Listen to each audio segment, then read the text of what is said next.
Hey everyone, welcome back to the channel. In today's video, I'm going to show you how to change Amazon shipping address after ordering. If you want to do this guide on your phone, what I recommend you to do is open up Amazon in your browser and then request the desktop version so it will look like mine.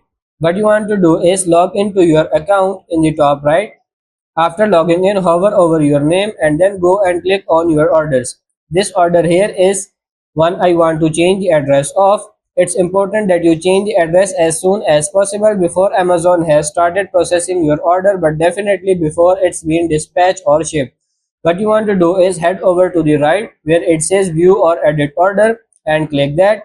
You can then see your order details or delivery address. What you want to do is just go below this and then you can go and click on change and you can choose an address from your address book, or you can go and click on add another address, then choose the address, click on dispatch to this address, and it's that simple. So that's pretty much it for this video. I hope this video was helpful. If it is, like it and subscribe to the channel. Thank you.